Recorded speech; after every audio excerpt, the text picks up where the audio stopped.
Hello guys, I welcome you all to the day 135 of our series, and in today's session we are going to continue the conversion from active to passive in case of future continuous tense.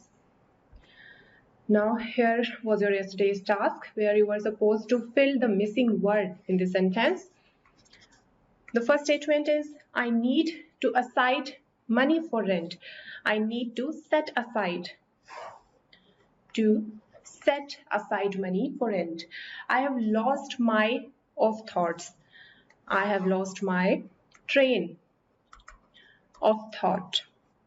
We were hard by the price war. Okay, we were hard hit. We were hard hit by the price war. The work has been never ending. Next is our spending has got out of hand. Has got out of hand. Next is I had to break from. I had to break off. Break off from what I was doing. Last is the situation is under control. Under control. Moving to the next exercise. If you have a constant dash of interruptions, if you have a constant stream of interruptions, do you feel overwhelmed? Do you feel overwhelmed / stressed? Or you can also write swamped. Next is, did you get a lot of work done today? Or was it a rather dash day, unproductive? Unproductive day. Next is, do you agree that people suffer from a dash of emails, a deluge of emails? Next is, do you think it is important to reply to emails promptly? Means quickly. Next is, do you often feel dash out because of work or studies? Do you often feel stressed out? Stressed out because of work or studies. What do you think would make you more dash at work, more productive? More productive. So now let's move forward. ये सारे tenses हम कर चुके हैं. Present simple, past simple, future simple, और यहाँ पे do को यूज किया गया है as main verb. तो एक बार जल्दी से इनको जरूर आप देख लेना, रिकैप्चुलेट कर लेना. Next present continuous, past continuous, future continuous जिसे हम अभी कर रहे हैं. विल बी डूइंग से विल बी बीइंग डन, इस तरह से. तो ये इजीएस्ट वे था ये पूरे एग्जाम्पल्स को समराइज करने का, ताकि आप अच्छे से याद रख पाओ इन सब चीजों को. तो एक बार इनको गो थ्रू जरूर हो जाना इनकी. नेक्स्ट में आते हैं. आज स्टार्टिंग करते हैं कुछ और प्रैक्टिस से, उसके बाद में हिंदी टू इंग्लिश कन्वर्जन पे आ जाएंगे हम डायरेक्ट. तो फर्स्ट स्टेटमेंट है हमारी, we shall be playing the cards. ये हो जाएगा द कार्ड्स शैल. अगर यहाँ पे हमें हेल्पिंग वर्ब शैल दे रखी है तो हम शैल को ही रखेंगे. The cards shall be being. To show the continuity we must put ing in our statement. The cards shall be being played. Played or by us is optional for you.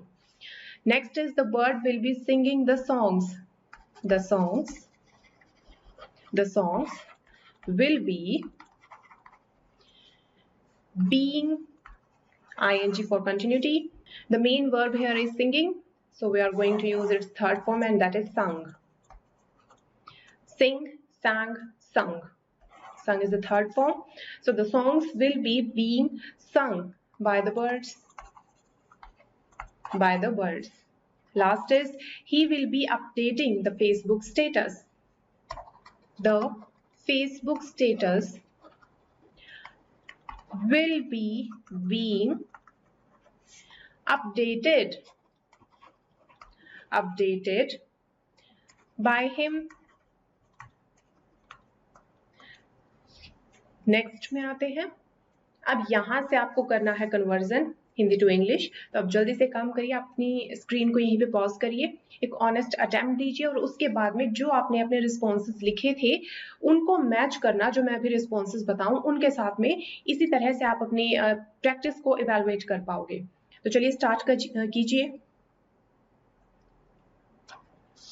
I am sure आपने कर लिया होगा। तो चलिए answers पे आते हैं। कल रात 8 बजे घर पर खाना बन रहा होगा। सपोज आप कहीं बाहर गए हुए हो, आप पूरे एक हफ्ते की छुट्टी पे कहीं गए हुए थे और अभी आप वापस आ रहे हो, रास्ते में हो और इस टाइम आप सोच रहे हो कि कल रात 8 बजे तो घर पर खाना बन रहा होगा। तो उसे हम किस तरह से कन्वर्ट कर सकते हैं, ये हो जाएगा। यहीं से स्टार्ट करते हैं, 8 बजे टाइमिंग से स्टार्ट करते हैं। Tomorrow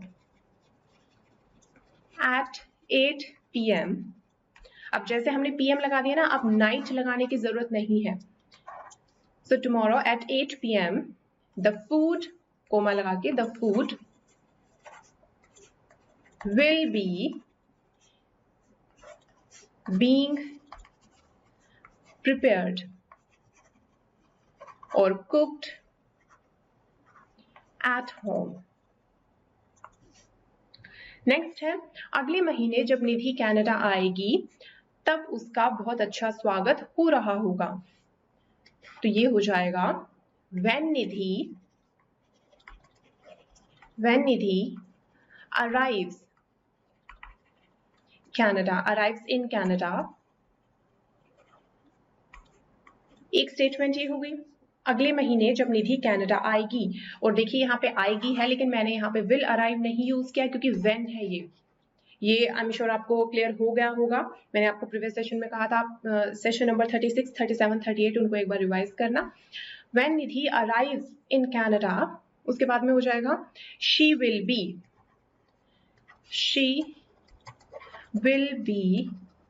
being welcomed. She will be being welcomed, उसका स्वागत हो रहा होगा। नेक्स्ट है, जब तुम घर आओगे मिर्जापुर सीरीज चल रही होगी। तो ये हो जाएगा when you will come home। नहीं, यहाँ पे फिर से will नहीं आएगा क्योंकि when है यहाँ। so when you come home और when you get home, अगर आपने get किया है वो भी इक्वली करेक्ट है। when you get home, उसके बाद में हो जाएगा Mirzapur series will be being telecasted means telecast की जा रही होगी, चल रही होगी। लास्ट है हमारा, शाम 5 बजे टेनिस खेला जा रहा होगा। तो ये हो जाएगा tennis will be being played in the evening at 5 और at 5 o'clock। तो ये कंप्लीट एक्सरसाइज थी हमारी। नेक्स्ट में मूव करते हैं। यहाँ पे फिर से स्क्रीन को पॉज कीजिए और खुद को इवेलुएट करिए। तो देखिए कितने एरर्स आपने इस केस में किए थे, इस एक्सरसाइज में किए थे, और इसमें आप देखोगे आपके काफी कम एरर्स मिलेंगे, इंप्रूवमेंट मिलेगा। तो जल्दी से आप वीडियो को यहीं पे पॉज करिए और स्टार्ट करिए। आई एम श्योर आपने कर लिया होगा। तो चलिए आते हैं आंसर्स पे। फर्स्ट है, कल दोपहर में मुझे पढ़ाया जा रहा होगा। तो ये हो जाएगा मुझे पढ़ाया जा रहा होगा। मैं यहीं से स्टार्ट करती हूँ। I will be being taught. I will be being taught at noon tomorrow. Next है, खाने के बाद कॉफी पी जा रही होगी। तो ये हो जाएगा coffee will be being taken या फिर ड्रिंक की फॉर्म भी आप यूज कर सकते हो, drink, drunk. So drunk, coffee will be being drunk और टेकन आफ्टर द मील, खाने के बाद, आफ्टर द मील। नेक्स्ट है स्कूल के बाद स्विमिंग की जा रही होगी, तो ये हो जाएगा swimming will be being done after school. After school. Last है आज शाम को इस मुद्दे पर बात की जा रही होगी, ये हो जाएगा दिस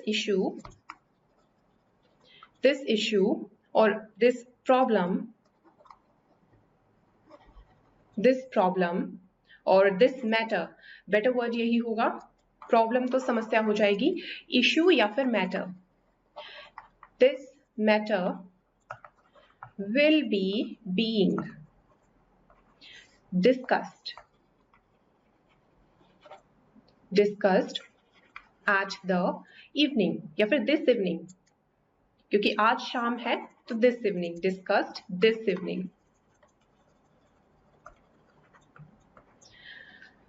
चलिए अभी नेक्स्ट एक्सरसाइज पे आते हैं। फिर से आपके सामने 4 स्टेटमेंट्स हैं, जल्दी से फिर से स्क्रीन को पॉज कीजिए और इस बार आप देखोगे इन चारों में आपके पहले वाले से भी कम एरर्स होंगे। तो चलिए स्टार्ट कीजिए, ऑनेस्ट अटेम्प्ट दीजिए एक। आई एम श्योर आपने कर लिया होगा। तो चलिए आंसर्स पे आते हैं। अगले 1 घंटे में इस समस्या को सुलझाया जा रहा होगा, तो यह है अगले 1 घंटे में, तो इसको हम इस तरह से लिख सकते हैं दिस इशू हम कहीं भी यूज कर सकते हैं, और प्रॉब्लम, इस बार हम प्रॉब्लम को भी यूज कर सकते हैं क्योंकि समस्या है यहाँ पे। दिस इशू और this problem will be being, अब सुलझाना, किसी भी समस्या को सुलझाना, इसके लिए हम वर्ब यूज करते हैं टैकल। सो टैकल की थर्ड फॉर्म हो जाएगी टैकल, ईडी लग जाएगा यहाँ पे। विल बी टैकल्ड अगले 1 घंटे में, इन द नेक्स्ट 1 hour। अगला स्टेटमेंट है कल इस समय मेरे माँ बाप का स्वागत तुम्हारे परिवार के द्वारा किया जा रहा होगा।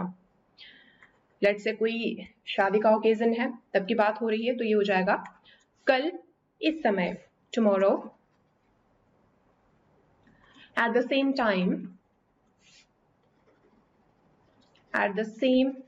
time, उसके बाद में my parents will be being welcomed by your family, will be being welcomed by your family।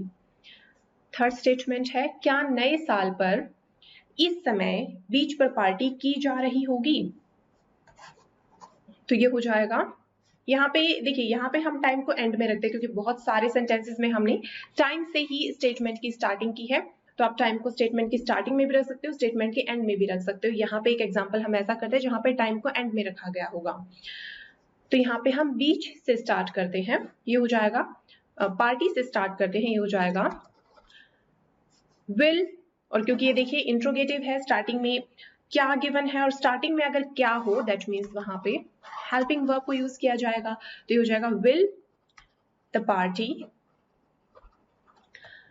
B being carried out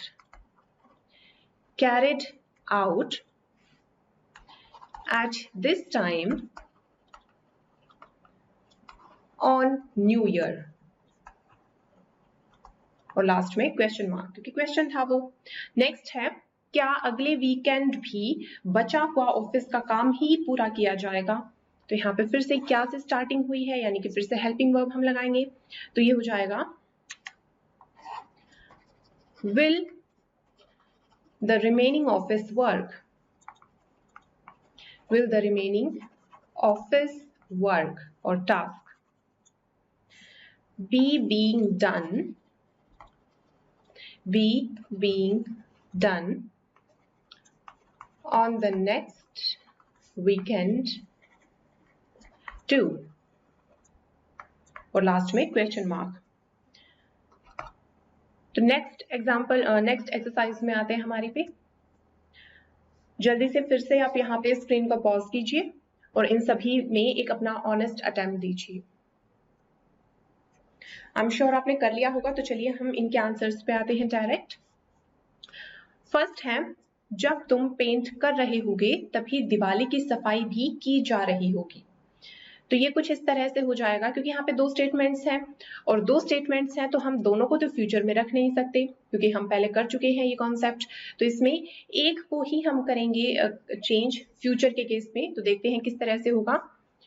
ये बनेगा when you are painting, when you are painting, जब तुम पेंट कर रहे होगे।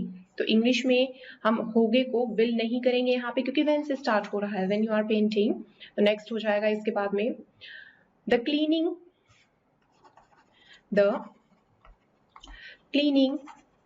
for the Diwali will be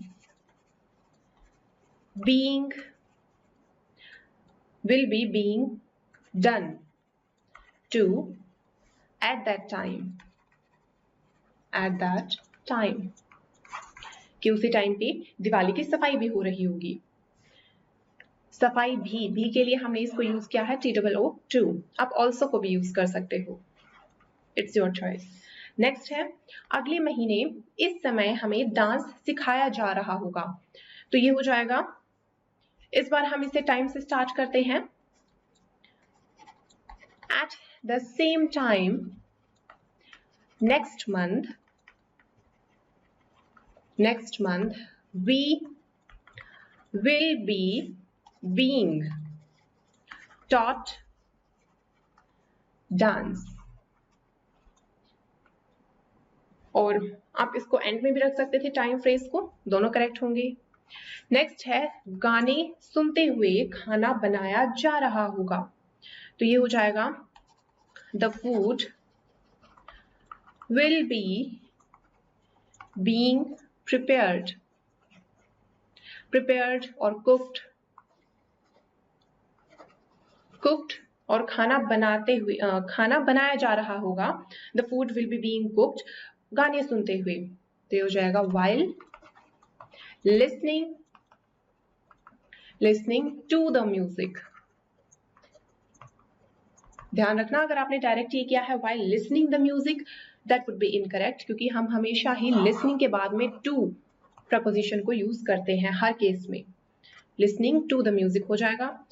last statement पे आते हैं, क्रिसमस की छुट्टियों में मरिया और जोसेफ का ध्यान उनकी आंटी के द्वारा रखा जा रहा होगा। थोड़ा सा लेंथी स्टेटमेंट है, लेकिन हम इसको भी करते हैं। चलिए देखिए, तो इसी से स्टार्ट करते हैं हम मरिया और जोसेफ से। तो ये हो जाएगा, Maria and Joseph will be being taken care, ध्यान रखना, देखभाल करना, केयर करना। तो ये हो जाएगा will be being taken care। और taken थर्ड फॉर्म है, take, took, taken care। और इसके बाद में ऑफ हम जरूर लगाएंगे, मैं आपको प्रीवियस सेशंस में भी बता चुकी हूँ, क्योंकि वो फिक्स्ड प्रपोजिशन है टेक केयर के साथ में, तो हम ऑफ को रखेंगे यहाँ पे। तो ये हो जाएगा will be being taken care of, किसके द्वारा? By their aunt. और कब? क्रिसमस हॉलीडेज में। तो ये हो जाएगा during the Christmas holidays, during the Christmas holidays. तो आज काफी सारी एक्सरसाइजेज हो गई हमारी। आपके लिए होमवर्क में ये रहेगी, ये एक्सरसाइज आपको करनी है, टास्क रहेगा ये आपका। तो अभी आते हैं लास्ट सेगमेंट पे, और आज वोकैबुलरी पोर्शन में हम करेंगे वर्क प्लेस डिस्प्यूट्स को डिस्कस। और यहाँ पे स्पेसिफिकली है इंडस्ट्रियल डिस्प्यूट, इसके बारे में हम देखेंगे। तो चलिए स्टार्ट करते हैं। फर्स्ट वर्ड है हमारा डेडलॉक, और इसके सिनोनिम्स में ये भी यूज किए जा सकते हैं इम्पेस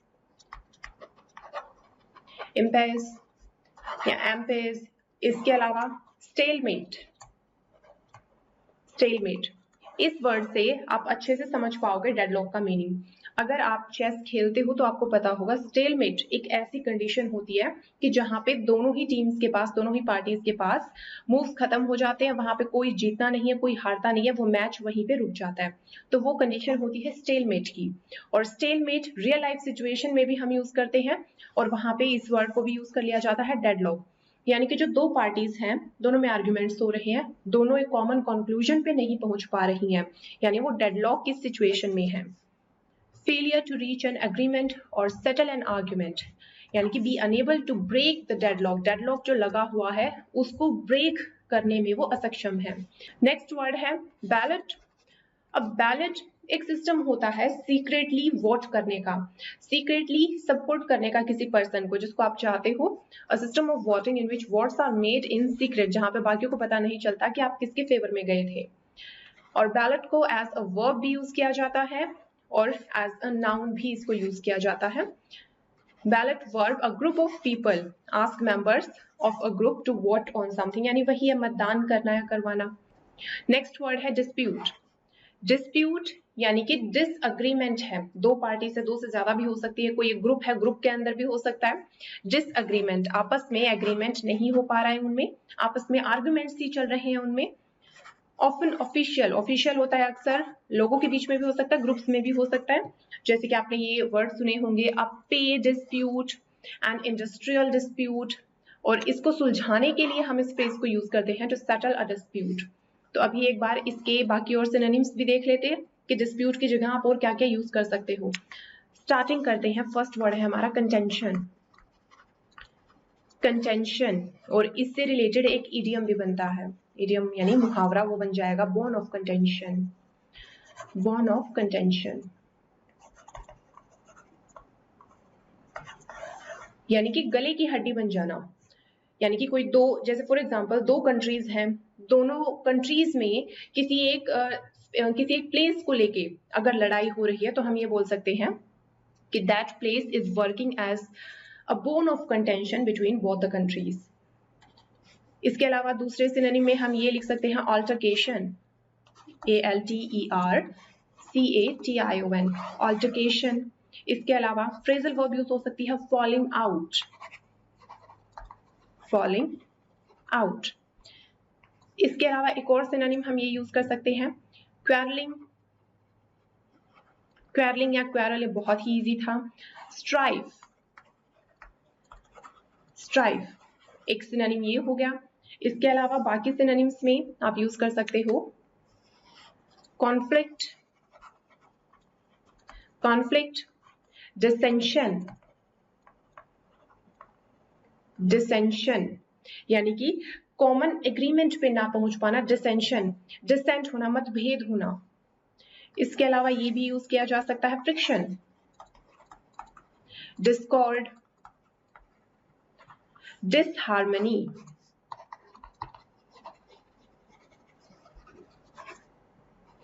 डिसहार्मनी। इन सभी सिनोनिम्स को आप जरूर नोट डाउन करते रहना। इसके अलावा आप ये भी यूज कर सकते हो कॉन्टेस्टेशन, कॉन्टेस्ट से बना है कॉन्टेस्टेशन, यानी कि एक प्रतिस्पर्धा की भावना होना। इसके अलावा क्लैश, जैसे अगर किन्हीं दो लोगों के विचारों में मतभेद है तो वहां पे ये फ्रेज यूज की जा सकती है क्लैश ऑफ ओपिनियंस। इसके अलावा wrangle, wrangle, feud, feud, fracas, FRACA, S add होता है यहाँ पे, लेकिन हम इसको प्रोनाउंस इसी तरह से करते हैं फ्रैका। इसके अलावा हो सकता है स्क्वैबल, SQUABBLE, स्क्वैबल, एंटागोनिज्म, एंटागोनिज्म। तो ये सारे सिनोनिम्स थे झगड़े के, डिस्प्यूट के, लड़ाई के। नेक्स्ट वर्ड पे आते हैं हॉल्ट। हॉल्ट समथिंग यानी कि रोक देना किसी चीज को आगे बढ़ने से। प्रिवेंट समथिंग फ्रॉम कंटिन्यूइंग, कोई चीज अगर कंटिन्यू हो रही है तो उसको रोक देना वहां पे। नेक्स्ट है क्लोजर। क्लोजर यानी कि परमानेंटली बंद कर देना किसी चीज को। स्कूल, फैक्ट्री, किसी के भी केस में हो सकती है ये सिचुएशन। क्लोजर यानी कि परमानेंटली शट डाउन कर देना। नेक्स्ट एक्सरसाइज पे आते हैं, नेक्स्ट स्लाइड पे आते हैं। तो फर्स्ट वर्ड इज प्राइवेटाइजेशन। इसका मीनिंग आपको बहुत ही अच्छे से पता है। इसका ऑपोजिट क्या होता है वो देख लो आप यहाँ पे। ऑपोजिट इसका हो जाएगा नेशनलाइजेशन। तो प्राइवेटाइजेशन TION दैट मीन्स ये नाउन था हमारा, और प्राइवेटाइज IZE ये हमारा वर्ब सफिक्स था। नेक्स्ट है एट स्टेक। स्टेक यानी कि दांव पर। Something is at stake means कोई चीज जो है वो दांव पर लगी हुई है। You will loss it if a plan और एक्शन इज नॉट सक्सेसफुल। अगर आपने जो प्लान बनाया है, जो आपका एक्शन है, अगर वो सक्सेसफुल नहीं हुआ, उस केस में जो भी चीज आपकी स्टेक पर थी, जो भी चीज आपके दांव पर लगी हुई थी, आप उसको हार जाओगे। एट स्टेक किसी चीज को दांव पर लगाना। और देखिए द स्टेक्स आर हाई यानी कि जो रिस्क है वो काफी हाई है।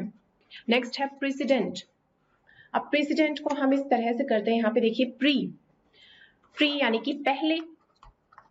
तो प्रेसिडेंट कोई ऐसी चीज जो पहले हो चुकी हो, जो पास्ट में हो चुकी हो, और उसको हम यूज करते हैं अभी एज एन एग्जाम्पल, उसको एक मिसाल के तौर पे यूज किया जाता है। तो वहां पे हम इस वर्ड को यूज करते हैं president. A thing that happened in the past which is seen as a rule or example, इनकी तरह हम उसको यूज करते हैं। To be followed by others in similar situation, अगर similar situation होती है तब दूसरे भी उसी को फॉलो करें, ये एक्सपेक्ट किया जाता है उनसे। नेक्स्ट है inclined to do something। inclined का मीनिंग होता है झुकाव होना, किसी भी तरफ आपका झुकाव होना, वहां पे हम इस वर्ड को यूज करते हैं inclined।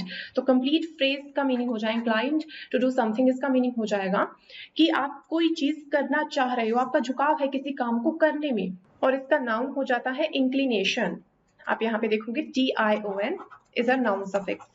Next is step something up, यानी कि जितने भी एफर्ट्स आप किसी काम को करने में लगा रहे थे, अब उससे कहीं ज्यादा एफर्ट्स आप लगा रहे हो उस काम को करने में, पहले से ज्यादा एफर्ट्स आप लगा रहे हो।